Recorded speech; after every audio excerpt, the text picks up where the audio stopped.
Bismillahirrahmanirrahim. Assalamualaikum warahmatullahi wabarakatuh. Alhamdulillahi rabbil alamin alladzi anzalal qur'ana rahmatan lil alamin.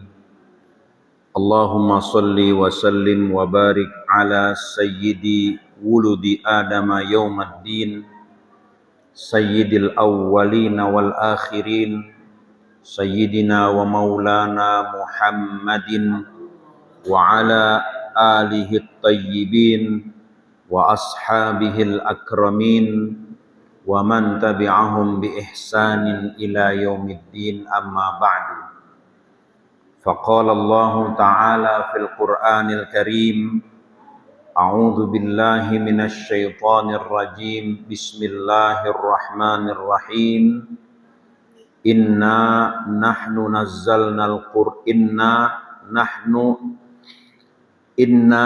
anzalnahu fi lailatul qadr wa ma adraka ma lailatul qadr. Lailatul qadri khairum min alfi syahr.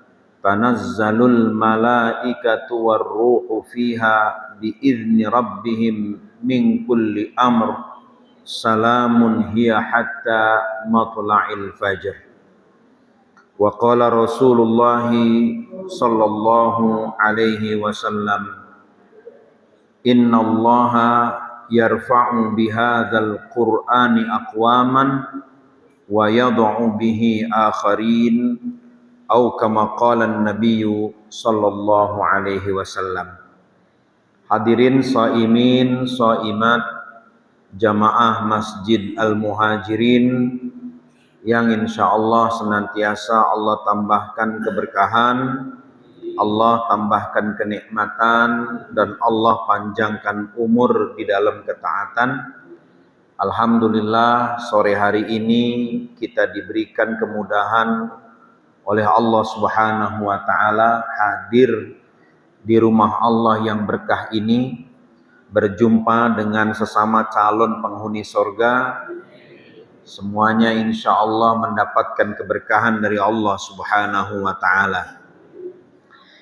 Bapak Ibu yang dimuliakan Allah Subhanahu wa ta'ala, bulan Ramadan disebut sebagai bulan Al-Quran karena di antara maqasid atau di antara tujuan kita berpuasa di bulan Ramadan itu adalah sebagai ungkapan syukur kita atas nikmat yang Allah berikan kepada kita, yaitu nikmat Al-Quran.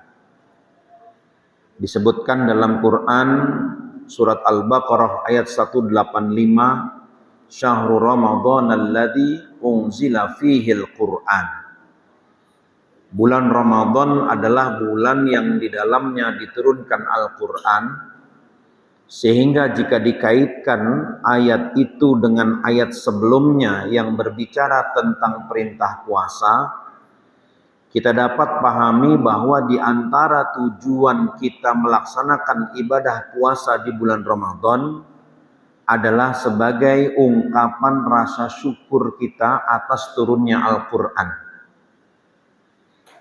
Al-Quran itu sendiri turun karena ada yang menerimanya, yaitu Nabi Muhammad sallallahu alaihi wasallam, sehingga di bulan Ramadan ini Rasulullah sallallahu alaihi wasallam menganjurkan kepada setiap umatnya untuk menghidupkan sunnah Rasulullah sallallahu alaihi wasallam. Di antara sunnah yang ditinggalkan Nabi kepada kita adalah sunnah menghatamkan Al-Quran. Karena menurut riwayat Rasulullah Shallallahu Alaihi Wasallam selama hidupnya di bulan Ramadan beliau selalu melakukan murojaah. Murojaah itu mengulang-ulang hafalan, mengulang pemahaman, mengulang pelajaran dari Al-Quran yang disampaikan oleh malaikat Jibril kepada beliau. Sehingga tradisi hataman Quran ini tidak bisa dipisahkan dari bulan Ramadan, dan sebaiknya memang kita mempunyai target untuk menghatamkan Al-Quran di bulan Ramadan minimal 1 kali. Minimal 1 kali di bulan Ramadan kita menghatamkan Al-Quran. Syukur-syukur di dalam proses menghatamkan Quran itu kita dibimbing oleh seorang guru yang memahami isi kandungan Al-Quran, yang membimbing kita bagaimana kita menyelesaikan bacaan Al-Quran dengan baik dan benar.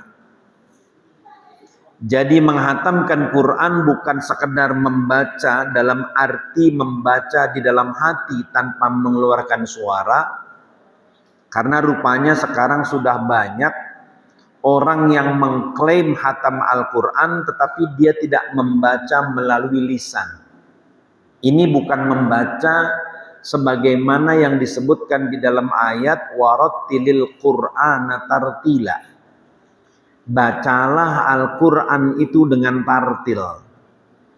Di dalam Quran surat Al-Qiyamah Allah mengatakan inna alaina jam'ahu wa qur'anah. Merupakan keharusan bagi kami untuk mengumpulkan dan menyampaikan bacaan Quran itu. Fa idza qara'nahu fattabi' qur'anah, maka apabila kami membacakan Al-Qur'an itu di hadapan engkau wahai Nabi, fattabi' qur'anah, ikutilah bacaan itu. Pengertian ikuti bacaan tadi di dalam ayat itu adalah membaca dengan mengeluarkan suara, bukan diam. Bukan hanya diam begini kemudian dia buka lembar per lembar, kemudian dia klaim saya sudah hatam Al-Quran. Itu bukan membaca. Jadi membaca itu keluar bunyi. Sama halnya seperti kita sholat. Kalau di dalam sholat kita tidak membaca dalam arti tidak menggerakkan mulut kita mengeluarkan bacaan, maka dianggap kita tidak membuat atau tidak melakukan bacaan di dalam sholat. Apalagi kalau yang tidak dibaca itu adalah Ummul Quran yang merupakan rukun sholat. Tidak membaca surat Al-Fatihah. Kalau di dalam mazhab Syafi'i, makmum itu harus membaca surat Al-Fatihah. Didasarkan kepada hadis riwayat Imam Abu Dawud, karena Rasulullah Shallallahu Alaihi Wasallam mengatakan la taqra'u illa ummal kitab, jangan kalian baca surat apapun, yang dibaca adalah ummul kitab, yaitu surat Al-Fatihah. Ini dasarnya kenapa di dalam mazhab Imam Syafi'i makmum harus membaca surat Al-Fatihah. Karena jika makmum tidak membaca dalam arti menggerakkan mulut pada saat membaca surat Al-Fatihah, dianggap tidak melaksanakan sholat. La sholata liman lam yaqra' bi fatihatil kitab, tidak dianggap sholat bagi orang yang tidak membaca surat Al-Fatihah. Jadi makmum bukan diem. Ini kalau dalam mazhab Syafi'i. Setelah imam membaca waladhdallin amin, ada jeda kira-kira 7 kali tasbih, makmum membaca bismillahirrahmanirrahim alhamdulillahirabbil alamin sampai selesai. Meskipun imam sudah baca. Di dalam mazhab Hambali memang dikatakan qiraatul imam, qiraatul makmum. Bacaan Quran imam adalah bacaan Quran makmum. Itu di dalam mazhab Hambali. Tetapi Imam Syafi'i tetap meyakini bahwa rukun Al-Fatihah itu berlaku bukan saja bagi imam, tapi juga bagi makmum. Nah, ini masalah membaca. Hadirin Bapak Ibu yang dimuliakan Allah, Al-Quran itu turun sebagai wasiat yang ditinggalkan oleh Rasulullah Shallallahu Alaihi Wasallam kepada kita, sebagaimana disebutkan di dalam hadis yang diriwayatkan oleh Imam Malik di dalam kitab Al-Muwatta. Di dalam kitab Al-Muwatta, Imam Malik bin Anas meriwayatkan satu hadis, taraktu fikum amraini lan tadillu ma in tamassaktum bihima. Aku tinggalkan di tengah-tengah kalian dua pusaka, lan tadillu ma in tamassaktum bihima. Kalian tidak akan sesat selama berpegang kepada keduanya. Kitab Allah, yaitu Al-Quran, lalu kemudian yang kedua wa sunnata rasulih, dan sunnah dari Nabi Muhammad sallallahu alaihi wasallam. Di dalam hadis Nabi juga mengatakan innallaha yarfa'u bihadzal qur'ani aqwaman, bahwasanya Allah taala mengangkat derajat satu kaum dengan Al-Qur'an, wa yad'u bihi akharin, dan Allah juga menjatuhkan kehormatan satu kaum dengan Al-Qur'an. Mari kita pahami ucapan Nabi sallallahu alaihi wasallam. Ucapan Nabi ini masih ada kaitannya lagi dengan surat Al-Furqan. Di dalam surat Al-Furqan Allah Subhanahu wa taala mengutip ucapan Nabi, wa qala ar-rasulu inna qaumi ittakhadul qur'ana mahjura. Berkata Nabi bahwasanya kaumku sudah menjadikan Al-Quran sebagai sesuatu yang ditinggalkan.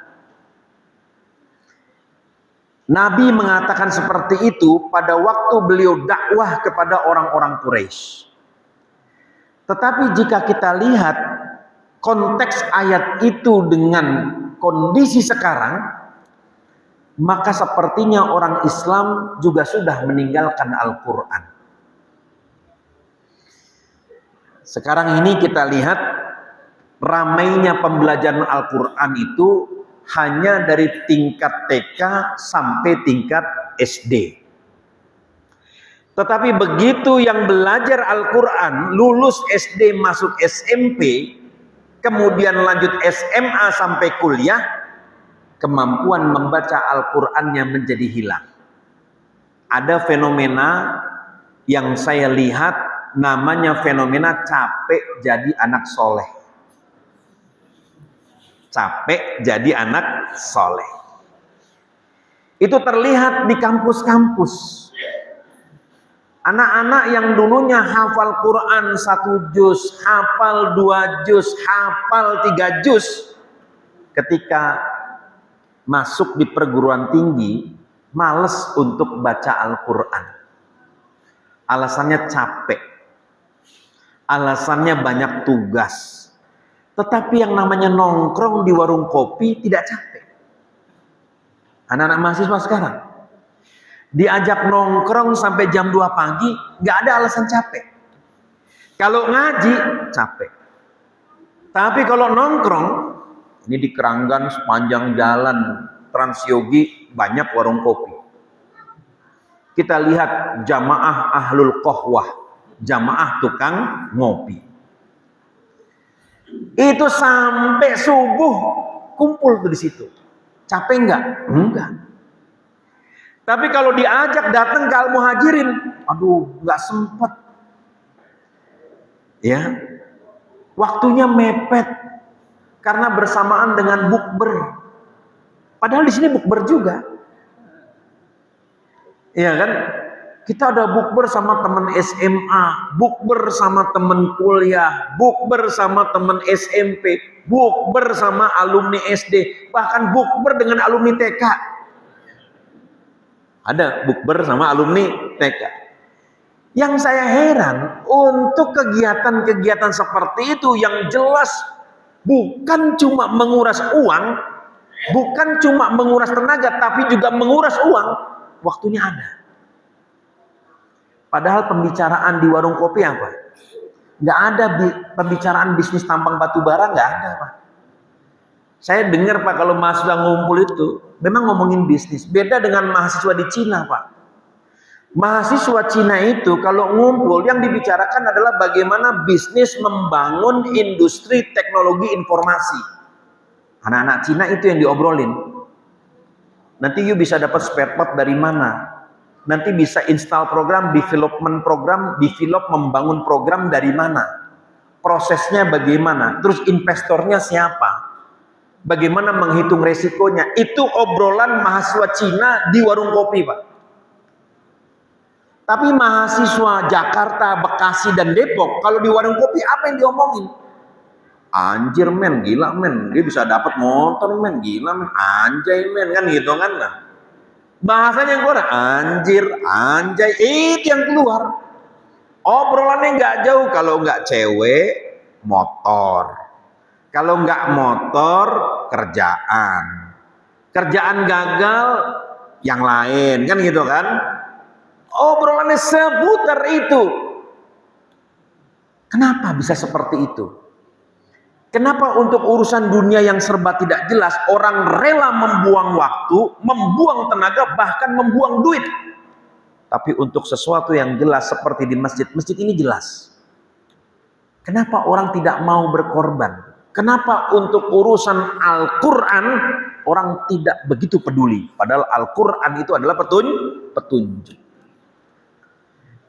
Jadi kalau kita baca lagi hadis tadi, innallaha yarfa'u bihadzal qur'ani aqwaman, bahwa Allah mengangkat derajat satu kaum dengan Al-Qur'an, wa yad'u bihi akharin, dan Allah jatuhkan kehormatan satu kaum juga dengan Al-Qur'an. Pertanyaannya, kita ini ada di kelompok yang mana? Kelompok yang terangkat derajatnya karena Quran, atau kelompok yang jatuh kehormatannya karena Quran? Ini yang tidak pernah dibahas. Kita ini ada di sisi mana? Ada di sisi kelompok yang hina karena Quran atau yang mulia karena Quran?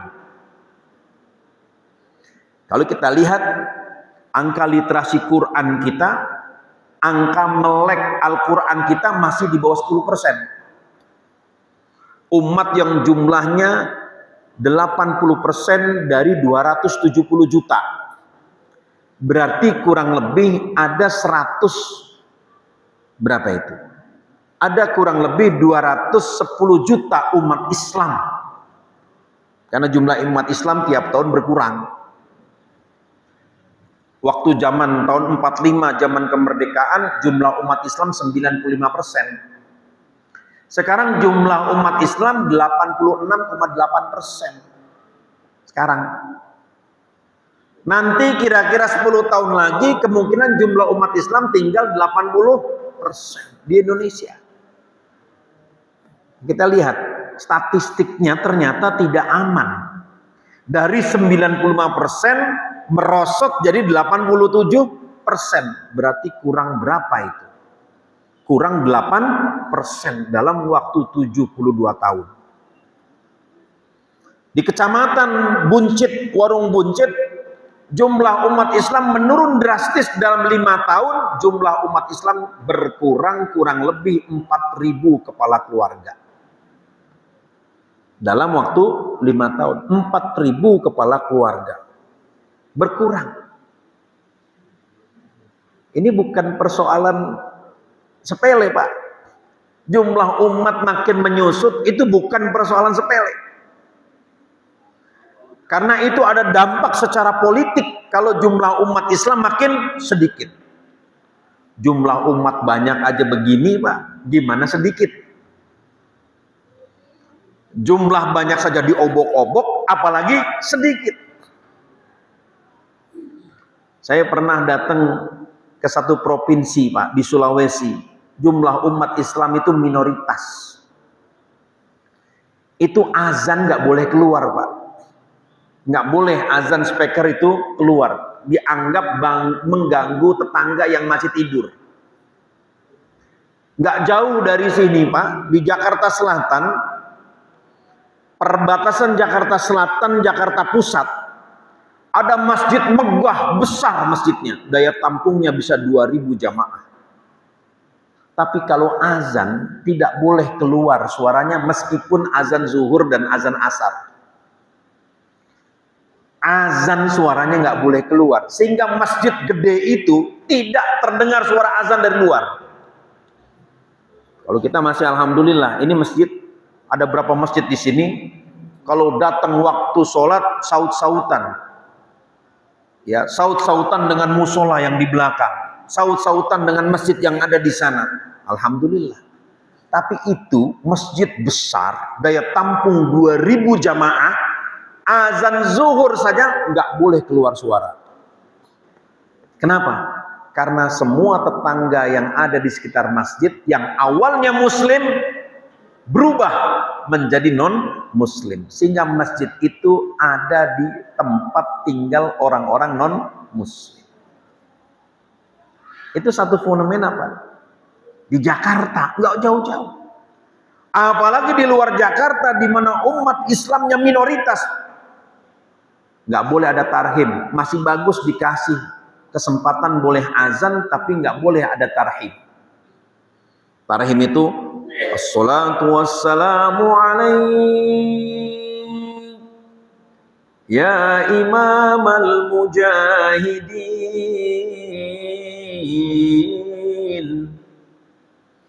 ya Rasulullah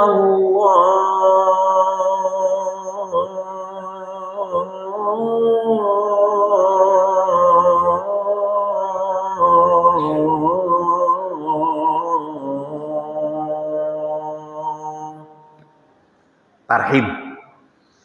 Kalau di kampung-kampung masih kedengeran, Pak. Di Bumiayu masih ada, di Tegal masih ada, di Lamongan masih ada, di Gresik masih ada, di Sulawesi masih ada. Di sini ada nggak, Pak? Masih ada, alhamdulillah. Di Manado nggak boleh, Pak. Mengganggu katanya. Tapi ada masjid yang nekat itu di dekat lapangan di Manado itu. Sebelum subuh dia tarhim. Akhirnya diprotes oleh salah satu penduduk di sana. Beta sedang tidur, orang bikin gaduh saja. Subuh-subuh. Jangan orang nyalakan lagi itu. Kalau asan-asan saja. Jangan pakai yang itu-itu katanya. Oke, akhirnya tidak ada tarhim. Besoknya datang lagi, Pak. Ada penganut Kristen datang ke masjid protes. Kenapa tidak nyalakan itu yang berisik-berisik katanya. Pengurus masjid bilang, "Nah dilarang, Pak, sama tetangga sebelah itu." Beta justru rugi kalau tidak ada berisik. Kenapa? Beta jualan ikan. Sebelum azan itu beta harus pergi. Beta harus pergi. Gimana ngoni ini kan gitu. Ngana tidak paham kalau beta ini penjual. Karena tidak ada azan, tidak ada berisik, beta datang ke pasar sudah siang habis ikan. Bingung kan? Udah sekarang gini aja, secara adat aja diatur deh kan gitu kan? Yang ini nggak suka berisik, yang ini suka berisik. Jadi Islam itu membawa rahmat, Pak. Berisiknya itu menguntungkan orang dagang, Pak. Gara-gara tarhim. Tapi kita kembali kepada persoalan jumlah tadi. Kalau jumlah makin sedikit, ini bagaimana umat ini? Sedangkan jumlah banyak saja bagaikan buih di lautan. Ini Nabi yang mengatakan, bukan saya. Kata Rasulullah SAW dalam hadis riwayat Imam Abu Dawud, "Yushikul umam ala an tada'a alaikum kama tada'al aqlata ila kis'atiha." Nanti semua bangsa akan mengepung kalian sebagaimana mereka mengepung makanan yang ada di atas meja sampai habis. Umat Islam itu nanti cuma jadi bancakan di akhir zaman, kata Nabi. Contoh Palestina, Pak. Itu jadi bancakan. Kita nggak tega ngeliat orang di Gaza sampai sekarang mereka susah makan dan minum. Kita enak, Pak, puasa nasi bungkus di belakang, masya Allah. Ya kan? Yang sunnah buka puasa ada, Pak, kurma sunnah, gorengan wajib. Wah iya, masalahnya kalau nggak ada gorengan pasti ditanya, Pak. Wong wis ana sing sunnah kok, sing wajib orang ana kan gitu kan? Kayak gorengannya endi kan gitu kan? Gorengannya mana? Selalu yang ditanya gorengan, Pak. Padahal ada kurma. Makanya dibilang kurma sunnah, gorengan wajib. Tambah maning lontong ya, Pak ya. Kan gitu kan? Apalagi kalau ada lontong, masya Allah, ini sudah wajibul wajib kan gitu loh. Tapi ini bukan kode loh, Pak. Bagaimana orang di Palestina sekarang susah makan? Itulah kalau umat dalam keadaan dikepung oleh bangsa lain, dijadikan proyek. Yushikul umam ala an tada'a alaikum kama tada'al aklata ila kis'atiha. Faqala qailum minhum min qillatin yaumi idzin. Ada seorang sahabat tanya, apakah jumlah kita waktu itu sedikit ya Rasulullah? Qala la, Nabi mengatakan enggak. Bal antum kasirun, tapi pada saat itu jumlah kalian banyak. Walakinnakum ghusaun ka ghusa'is sail, tetapi banyaknya kalian itu bagaikan buih yang ada di atas lautan. Apa artinya buih, Pak? Busa kalau banyak. Ya, disiram langsung hilang. Dihantam ombak langsung pecah. Itulah gambaran umat sekarang. Jadi kita ini, Pak, ternyata jangan-jangan ada di kelompok yang hina karena Quran. Kenapa? Sudah dikasih Quran, diajarkan Quran, kemudian kita tinggalkan. Quran kita tinggalkan. Nggak ada kajian-kajian Quran yang lebih mendalam. Nggak ada kajian Quran yang kemudian melahirkan tindakan. Ini loh, akhlak orang yang paham Quran begini. Ini loh, Quran kalau kita terjemahkan dalam kehidupan seperti ini. Ini Quran. Ini loh, yang namanya Quran memberikan solusi. Masalah waris, lihat Quran. Sekarang urusan waris orang Islam nggak mau pakai Quran, Pak. Bahkan keluarga kiai nggak mau pakai Quran. Urusannya apa? Alasannya, dalilnya adalah, ya saya kan yang paling sering ngurus orang tua. Mestinya saya bagian paling banyak. Enggak begitu Quran. Quran itu udah ngatur pembagian, bukan menurut perasaan. Orang Islam sekarang nggak mau, Pak, ngatur waris pakai Quran, nggak mau, ribet katanya. Padahal tidak beriman kepada Quran hukumnya apa? Kafir. Orang banyak yang nggak tahu, nggak beriman, nggak percaya isi Quran, kafir. Waris diatur di Quran. Kenapa waris diatur di Quran? Karena pada hakikatnya harta itu datang dari Allah, bukan karena usaha kita. Oke, sekarang gini, kita kerja 30 tahun, opo iya 30 tahun kita jadi sugih kayak Abu Rizal Bakri? Enggak. Kita kerja puluhan tahun, apa iya bisa beli rumah 120 miliar kayak Sa'i Halilintar itu? Kayak Atta Halilintar. Itu bocah enom, masih muda, bisa beli rumah 120 miliar, Pak. Kok tahu? Dia nyebut di YouTube, ini harga rumahnya 120 miliar. Kita kerja berapa tahun dapat 120 miliar? Artinya apa? Harta yang kita dapat itu karena intervensi Allah, bukan semata-mata karena usaha kita. Allah yang mendatangkan. Sehingga ada orang, Pak, yang biasa-biasa saja, kok duitnya banyak. Ya kan? Kelihatannya nganggur, tapi kok bisa beli mobil nggak pakai kredit? Ada. Ada orang yang pontang-panting, rezekinya gitu-gitu aja. Ada. Itu artinya rezeki itu yang mengatur Allah Subhanahu wa Ta'ala. Dia dikasih dalam bentuk harta yang banyak, tapi penyakitan. Yang ini hartanya sedikit, tapi sehat. Mau pilih mana, Pak? Duitnya banyak, tapi sehat. Mau pasti gitu, pasti itu. Saya punya teman kuliah itu, senior saya. Duitnya banyak, Pak. Rumahnya di Bekasi. Banyak. Rumahnya 5.000 meter. Asalnya orang susah. Kuliah pinter, kerja bagus, punya harta banyak. Tapi begitu punya duit banyak, penyakit banyak datang. Ya ginjal, ya diabetes, ya jantung, ya asam urat, ya macam-macam numpuk semua. Sehingga akhirnya walaupun punya duit banyak, makan banyak larangan. Makan ini nggak boleh, makan jengkol ya nggak boleh, Makan soto nggak boleh, makannya cuma nasi kasih garam sedikit. Akhirnya dia bilang, dulu waktu melarat susah makan karena nggak punya duit. Lah sekarang sugih, susah makan karena banyak penyakit. Duitnya banyak tapi penyakitnya banyak. Ya Allah, betul-betul ini. Kalau memang Allah itu maha adil. Nah karena harta itu Allah yang mendatangkan, Allah juga yang punya kewenangan untuk membagi. Anak, kalau perempuan lebih dari 1 orang, lebih dari 2 orang, maka bagiannya 2/3. Ya, istri kalau ada anak bagiannya 1/8. Kalau nggak ada anak bagiannya 1/4. Suami kalau nggak ada anak bagiannya 1/2. Kalau ada anak bagiannya 1/4. Anak laki-laki bagiannya sama dengan 2 kali anak perempuan.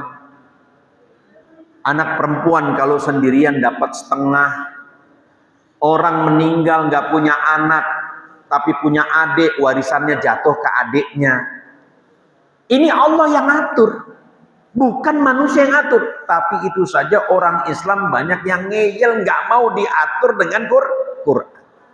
Alasannya itu kan dulu zaman Nabi kan masih sering ribut.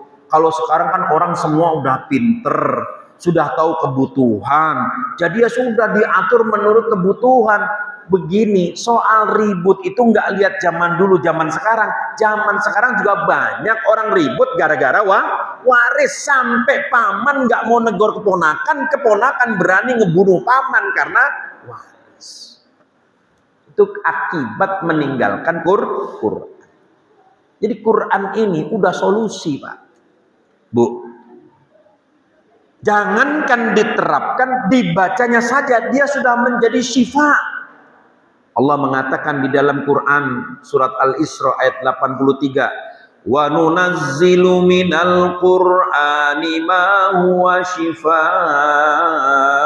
wa rahmatul lil mu'minin wa la yazidul zalimina illa khasara. Kami turunkan dari Al-Quran itu yang di dalamnya ada obat syifa. Kalau dulu di Jakarta, setiap habis sholat subuh selalu kedengeran orang baca Quran di tiap rumah. Ibu-ibu biasanya yang rajin baca. Ayat surat yang sering dibaca Al-Waqi'ah. Idza waqa'atil waqi'ah laisa li waqa'atiha kadhibah khafidatur rafi'ah. Ibu-ibu begitu baca Qurannya. Meskipun baca Quran dengan langgam yang biasa saja, tapi kedengaran enak. Kenapa? Karena kita pulang dari masjid subuh-subuh jalan kaki. Hampir setiap rumah waktu itu tahun 80-an terdengar suara bacaan Quran. Adem. Walaupun hidupnya sederhana, tapi adem karena dengar bacaan Quran. Dulu perempuan-perempuan itu wajib hafal 5 surat.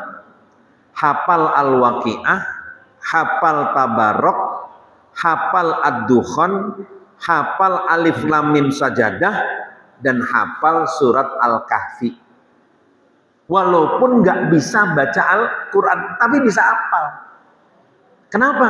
Karena Quran jadi wirid. Dulu wiridnya Quran. Sehingga karena Quran itu tidak pernah lepas dari bacaan, maka berkah itu datang. Kita ini semua berkah karena Quran, Pak. Kalau nggak ada berkah, nggak mungkin sampai sekarang kita selamat. Ini berkah orang tua kita yang soleh zaman dulu, sehingga kita selamat sekarang ini. Karena orang tua kita soleh.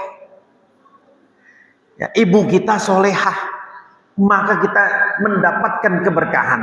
Berkah orang tua yang soleh dan soleha itu akan menjadi keberkahan buat anaknya.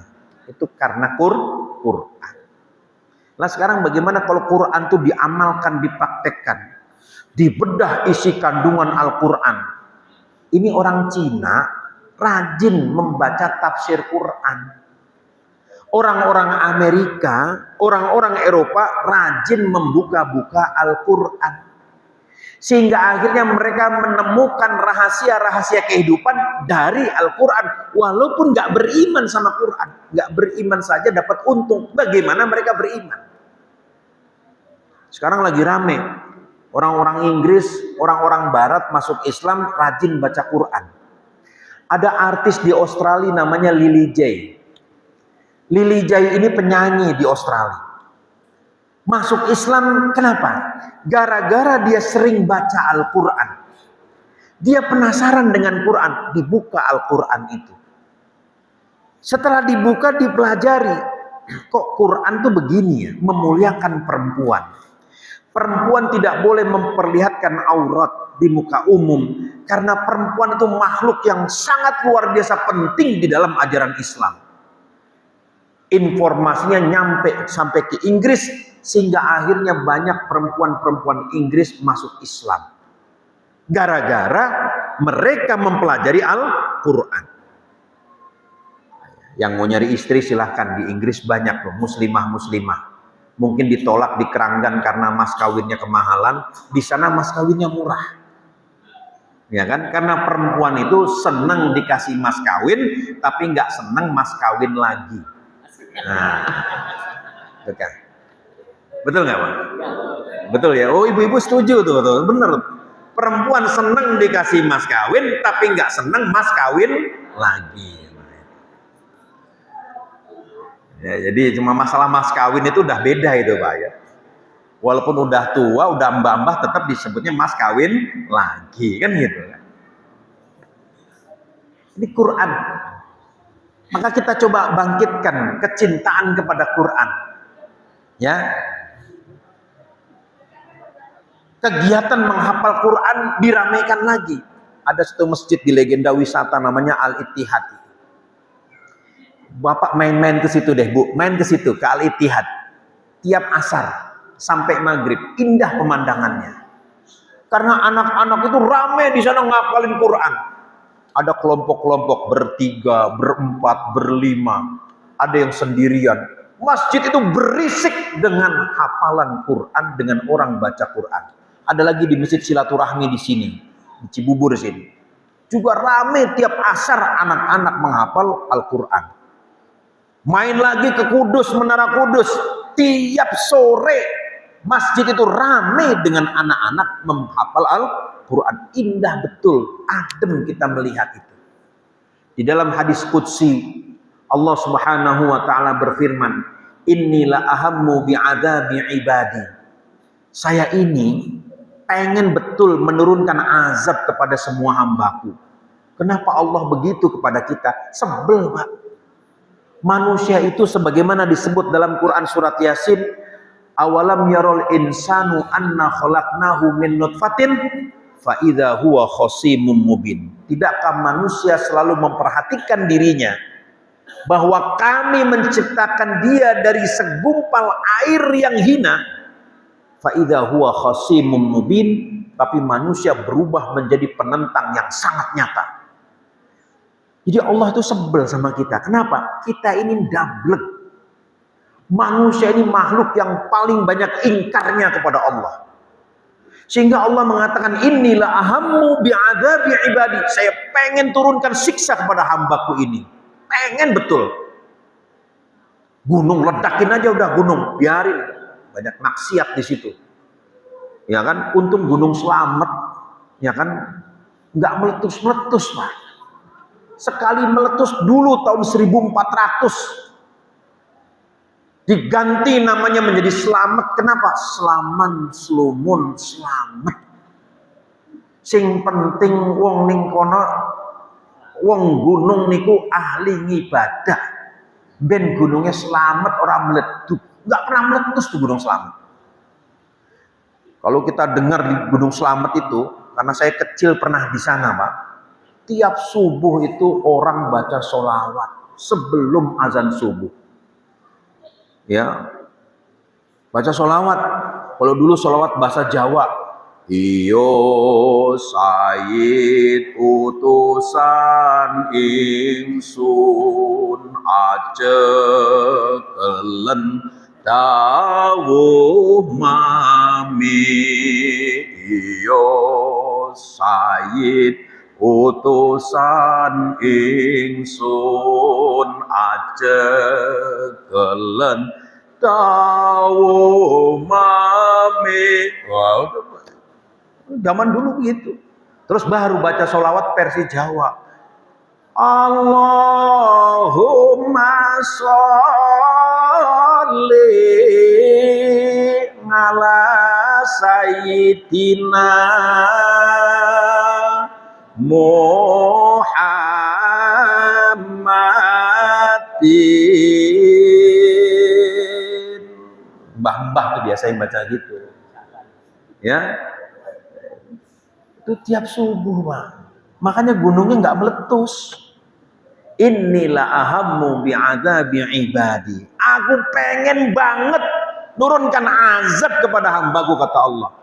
Fa'anzuru ila ummaril masajid. Begitu aku lihat orang meramaikan masjid dengan sholat berjamaah, dengan kegiatan-kegiatan.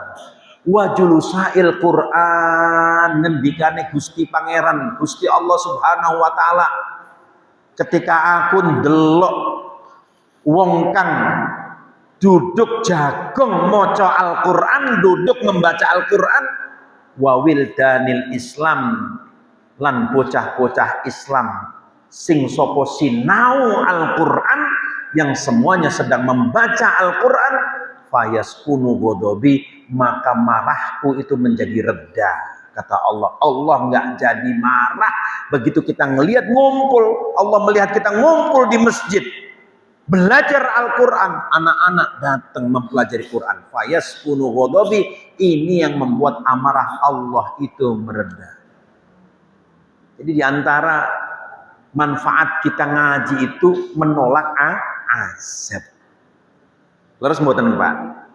Leres nggih? Leres nggih? Nggih. Niku kadose niku kathah tiyang Jawi teng mriki niku. Hah? Kathah tiyang Jawi teng mriki. Ngangge bahasa Jawi mawon nggih. Mboten napa-napa nggih. Ngaose nganggo bahasa Jawi mawon nggih. Nah, niku. Ya, ini yang kasihan yang bukan orang Jawa bingung ini kan, apa tuh ngomong apa gitu. Sebab kalau ngaji pakai bahasa Jawa tuh enak Pak, kepenak. Alhamdulillah utawi sekabehane puji lillahi kaduene Allah Rabbil alamin kang mangerani wong alam kabeh.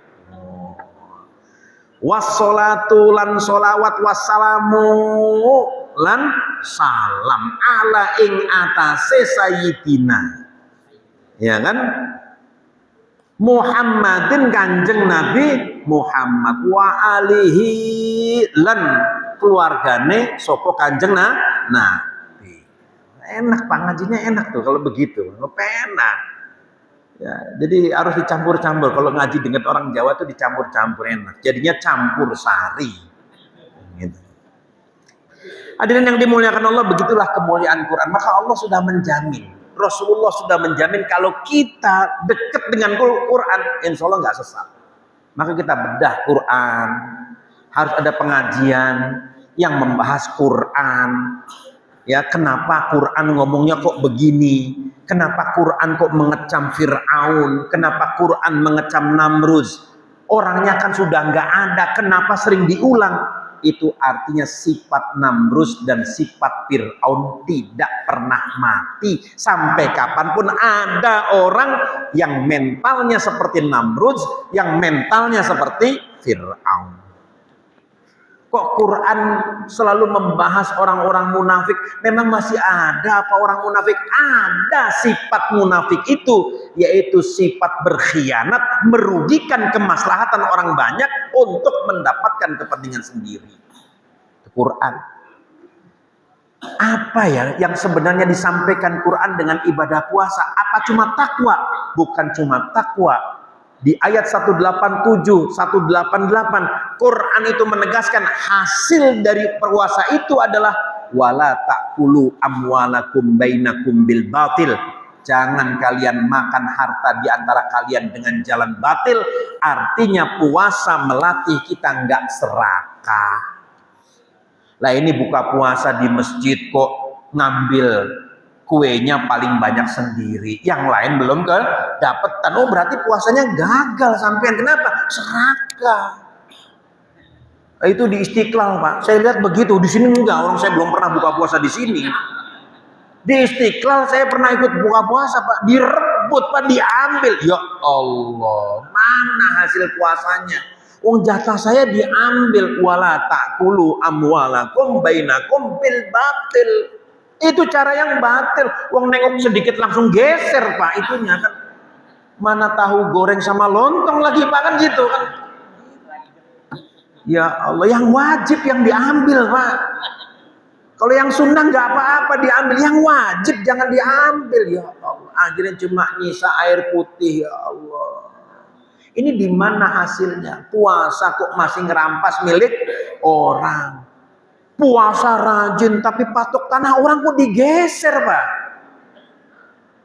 Lu zaman dulu tahun 90-an Keranggan masih banyak kebun, yang suka geser patok ada Pak pelakunya. Ya nggak usah sampai sekarang Pak, saya cuma ngomong zaman dulu, zaman biyen kan gitu. Kok digeser, ini puasanya mana? Pak, dia bukan Islam. Oh pantas kan gitu. Dia bukan Muslim. Oh iya pantas, berarti dia nggak pernah puasa. Tapi orang yang berpuasa nggak boleh dia geser-geser patok tanah. Kenapa? Karena hasil dari orang yang berpuasa itu secara operasional, secara tindakan adalah dia tidak mau makan harta orang dengan jalan batil. Dia mau makan dengan jalan yang benar, yaitu jual beli. Kalau minat ya bayar, gitu aja udah. Ya kan, jangan minat nggak mau bayar tapi patok digeser. Wa tudlu biha ilal hukam. Quran mengingatkan ada orang berbuat curang dengan cara dia main pengadilan, minta ke hakim. Jadi suap dan sogok itu sudah disinggung Quran 14 abad yang lalu. Lah saya belajar ilmu hukum, S1 saya sarjana hukum, tahu bagaimana ngakalin tanah supaya bisa didapat dengan cara yang gampang. Nah, lihat tanah, cari aja yang masih girik di sini. Nah, begitu udah ada girik, gampang, sewa tanah itu, bayar tanah itu. Ini ilmunya pengacara, saya bocorin Pak di sini.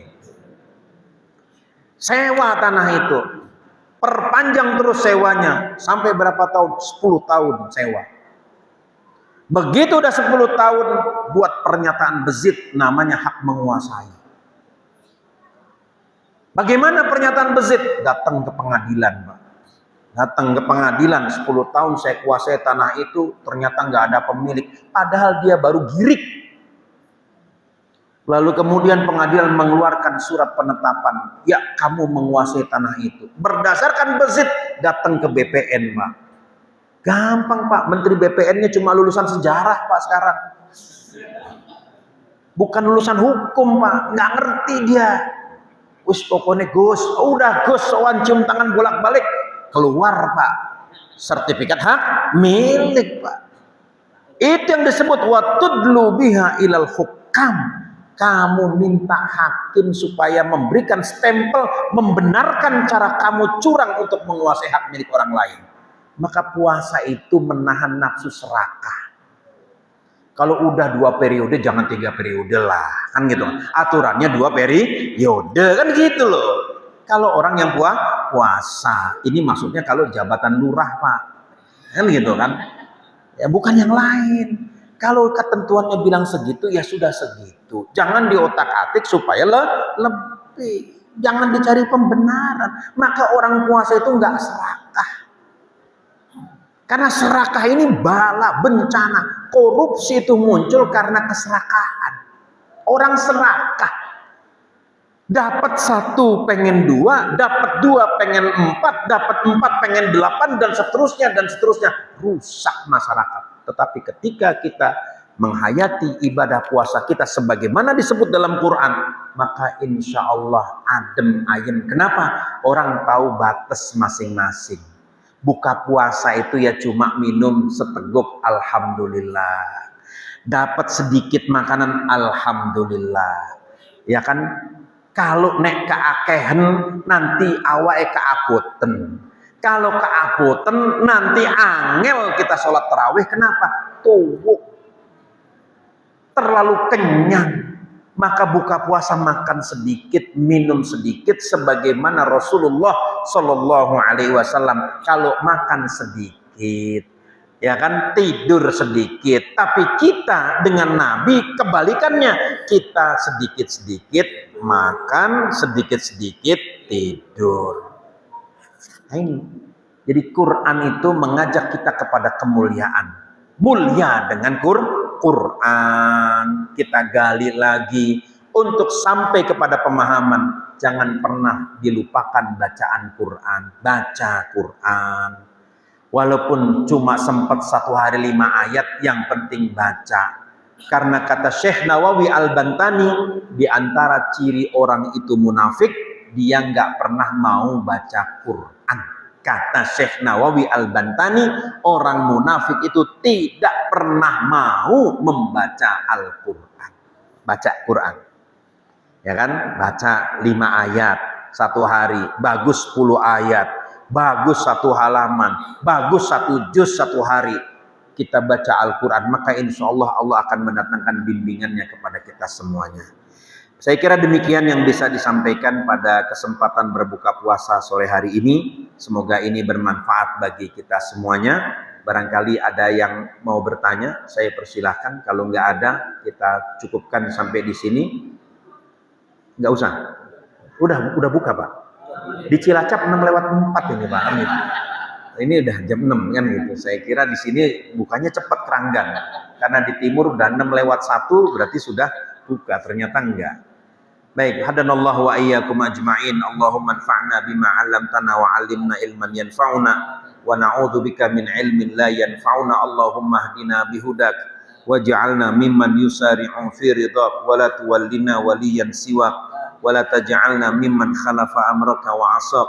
Hasbunallah wa ni'mal wakil, ni'mal maula wa ni'mal nasir. Allahumma arhamna bil Qur'an waj'alhu lana imaman wa nuran wa hudan wa rahmah. Allahumma dzakkirna minhuma nasina wa 'allimna minhuma jahilna waj'al tilawatana ana al-laili wa atrafan nahar waj'alhu lana hujjatan ya rabbal alamin. Rabbana ighfir lana wa liwalidina wa limasyayikhina wa limuallimina warhamhum kama rabbawna shighara. Rabbana atina fid dunya hasanah wa fil akhirati hasanah wa qina adzabannar. Wa sallallahu ala sayyidina Muhammad wa ala alihi wa sahbihi wa sallam. Walhamdulillahi rabbil alamin.